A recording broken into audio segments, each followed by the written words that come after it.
Man, shut the up. You hit a tree and a pole and a motherfucker and you said you didn't remember. Hey. You was drunk. Hey. Yeah. Hey. Yeah. I don't give a You was drinking and driving. You know why? You was drinking and driving. I Dismiss, see. bro. You was drunk. I know you were drinking and driving. Bro. You were drinking and driving. You were still drinking and driving. I am the one who said, and I'm pretty sure he'll remember, maybe we shouldn't invite Martell because he will likely act up. So here you are. I said if he acts up, it's your problem. I'm not jumping in, I'm not saving the day, I'm not anything because Mr. Fix-It, you're gonna have to fix it. When someone offends me, instead of deciding that, hey, I'm gonna stop and I'm gonna say, hey, this right here hurts, what we just saw, case in point, is deciding that, oh, Martell, I didn't like what you did, and Martell kept... Hey, Martell!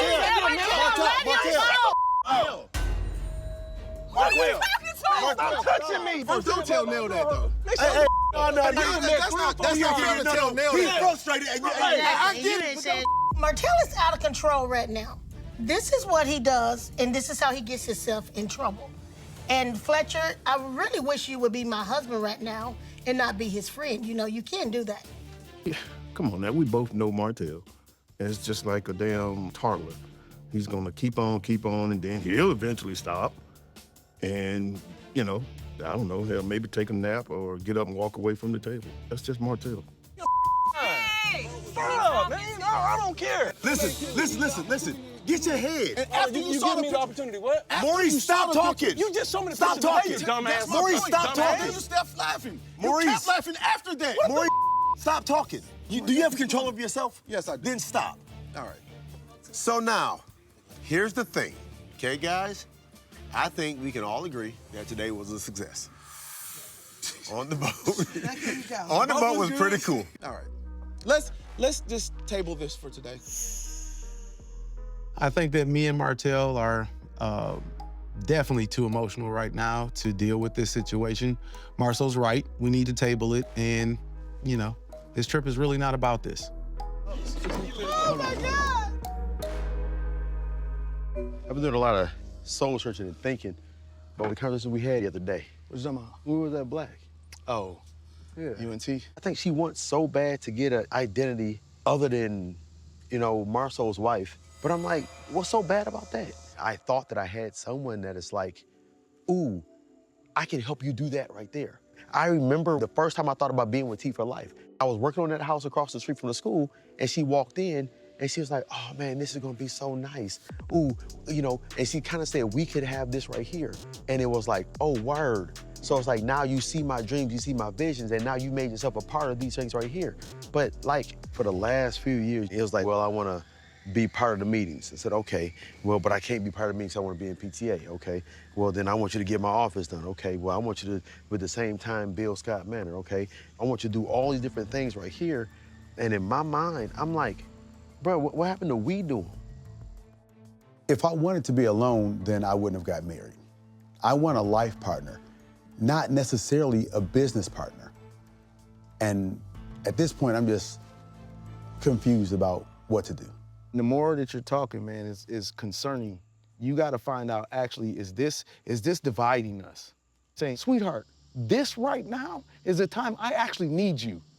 It's gotten extremely heavy, and I need some help carrying this stuff up this hill. And you know what the bad part about it is? Her first words are gonna be, well, I don't know, I tried to help, but I don't know how I fit in. I'm like, well, sweetie, I tell you to do this right here, but you don't wanna listen to me. You wanna just grab the damn steering wheel. Give me what I've earned.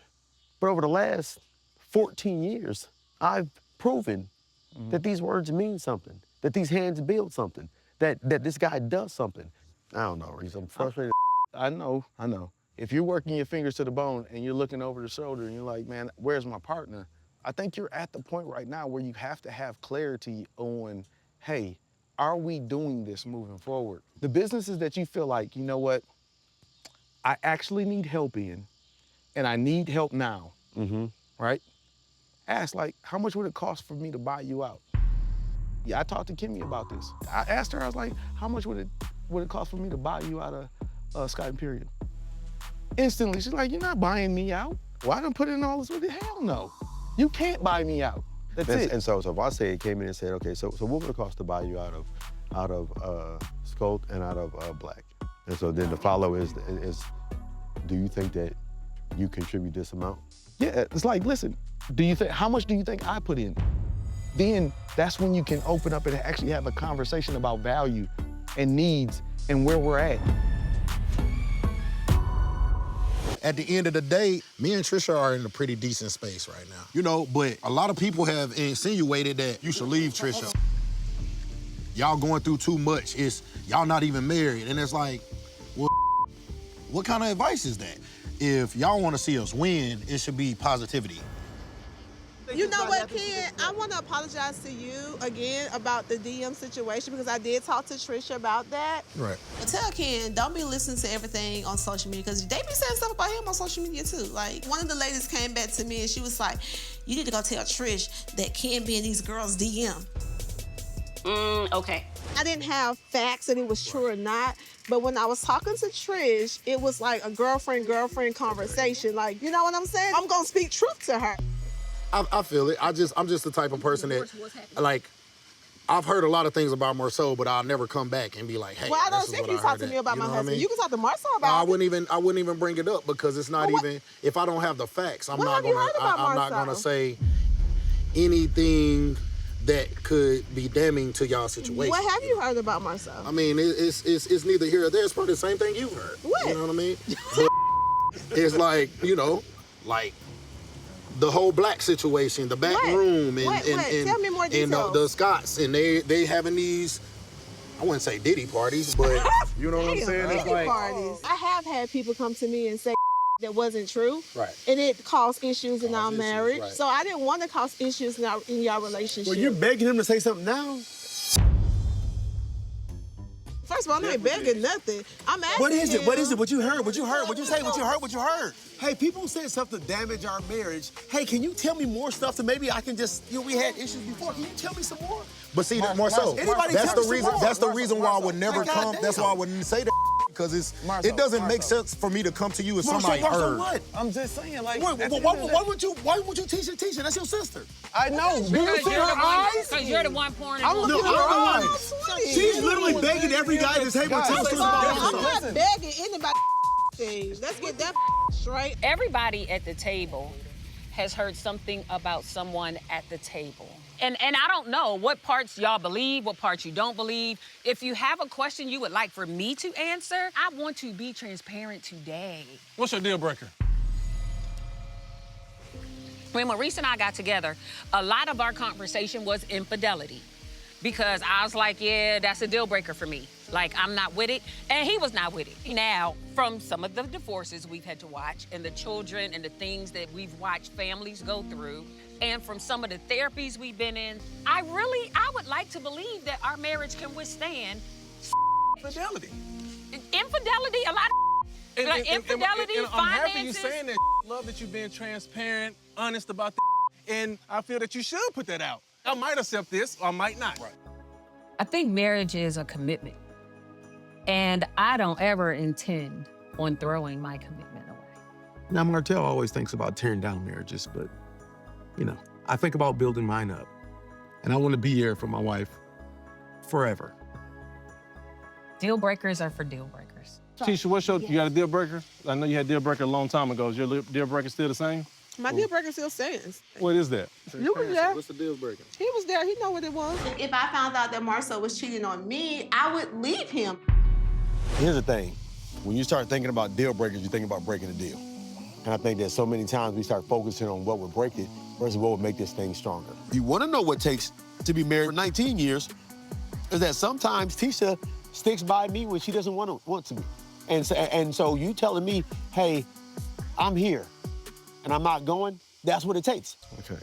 So to me, what I'm hearing right now is that you're wanting to move in a different direction. Okay. Dismiss your thoughts for one moment and pay attention to the man that's in front of you trying to communicate to you. I didn't say, hey, let's get a divorce. I brought you out here to talk to you about exactly what I'm thinking. What do you do in the companies that you can say that it's valued so high? I'm not as involved. I was more involved in the beginning of the company to help build it to where it's at today. But now you have your team and you've been pushing me up. When I try to do things, you're like, well, no, such and such got this. So you're not even trying to work with me. No, I am trying to work with you. You're not, though. I feel alone in this business. And because we're in business together and married, I feel alone in that. I remember telling you years ago, I was like, hey, I feel alone in this. It's an actual state of being. When I wake up in the morning, I go to the gym, I'm by myself. When I go to work, I'm by myself. When I talk on the phone, I'm by myself. When I fly to Houston, I'm by myself. When I come home, when you're at events and stuff like that, I'm by myself. So don't ask me why I feel lonely when 99% of the time I'm alone. And you were like, oh, well, you feeling lonely, that's gonna start you to cheat. And I'm like, I said, I feel alone, not lonely. When you see me wake up in the morning, when you see it's raining, but I'm still out there, when you see it's 95, 107 degrees, but I'm still out there, when you see me on Father's Day in the rain, working, it's that somebody's sacrificing to get this stuff done. And so when you get frustrated at me for not getting your stuff done first, I'm like, well, what do you think I was doing? Like, T, this is my life. I live to work for my family. Just because I don't complain, it doesn't mean it's easy. And then you're like, hey, I want to spend some more time with you. I'm like, cool. And you text me and you say, you want to grab lunch? I would like, when I'm working my ass off out there for you, instead of you getting frustrated with me about not stopping work, I would like for you to say, hey, you know what? I can support you by bringing you some lunch. When the last time we had that? Are you gonna listen? Yeah, but you're taking a very long time. I bought you lunch plenty of times on your job sites, but that's not a date. See, I don't have time to date because I'm building your mansion. Marsau, but you have to balance it. I don't know where we go from here. I feel like I have done my part. I have an idea. I try to be involved, but it's like you're pushing me away. And there's only so many times that I can keep trying before I give up and feel like you don't want me around. Like, you're saying all these things that you're on your own because you're choosing that path. You may feel alone in business, but I feel alone as well. I don't even know why. I don't know why I talk. Because it's clear you don't care. I'm sorry. No, you're not sorry. I'm sorry. No, you're not sorry. No, you're not sorry. You're patronizing and you don't give a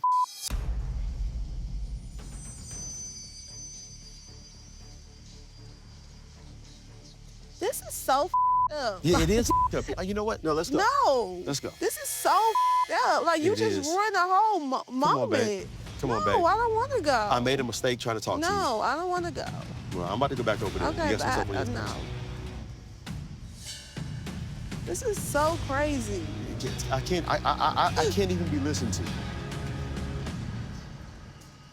Maybe I'm just not smart enough.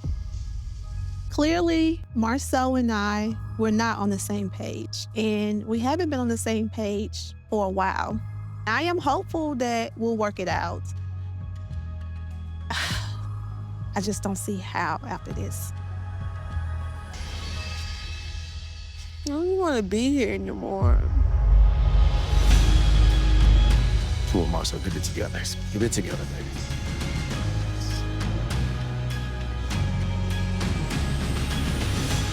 You all right? Oh, yeah, I'm good.